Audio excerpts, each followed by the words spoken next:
Before organizations start to implement MHPSS programs, it is important for them to understand what gaps are there in supports available for the affected community. What type of support is the organization able to provide? Which layer of the pyramid does the support correspond to? Who are the potential partners, including which referral services exist for those requiring support either up or down the levels of the pyramid? It is not recommended to provide screening for people with mental disorders without having appropriate and accessible mental health services in place to care for the identified persons. It is vital to comply with the core principles of best practice to meet the needs of children, young people and their families when coordinating support provided by multiple agencies. Mechanisms for coordination, communication, and referral between service providers should be established. Referrals may be made across the different layers of the pyramid as the needs of a child or caregiver are identified. This is a continuous process. As various forms of support are accessed by the person, it is likely that his or her needs will change over time. Coordination, communication, and referral between service providers is important for cases requiring more specialized services, such as mental health care. Coordination, communication, and referral between service providers is also important to ensure that vulnerable families have access to basic services which are provided in a way that support the mental health and psychosocial well-being of children and their families. Coordination, communication, and referral between service providers are a combined responsibility of all organizations. Common referral forms and referral pathways should be developed by an MHPSS working or coordination group, with members from all service providers involved.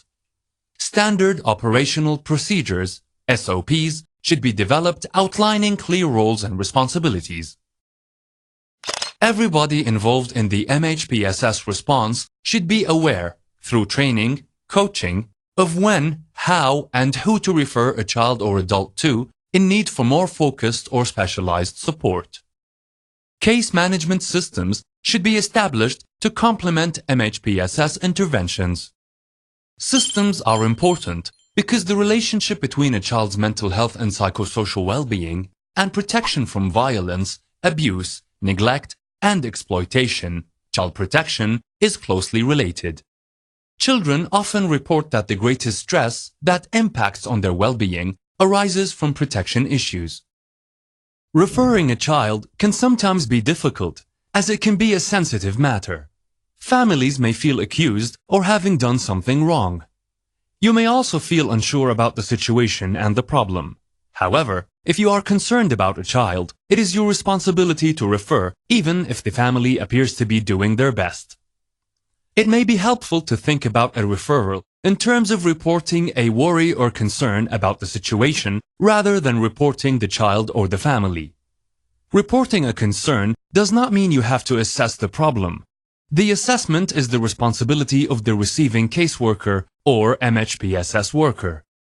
It is vital to have case management guidelines in place when implementing MHPSS interventions. These guidelines will help to ensure the safety and best interest of the child when managing cases.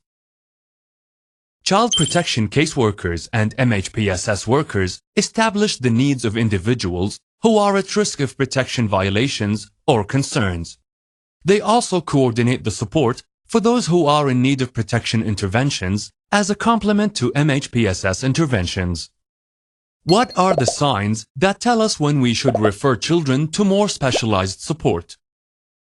Persons in emergency situations often feel overwhelmed or confused and may experience extreme fear and worries.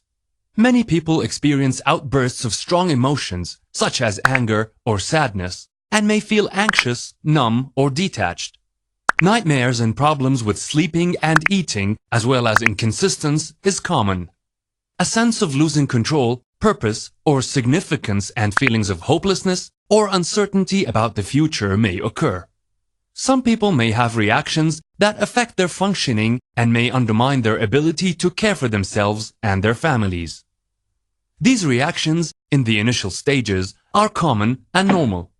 For the majority of children, young people and adults, these effects of distress will decrease naturally as people reconnect with family and community protection mechanisms, feel safe and have their basic needs met.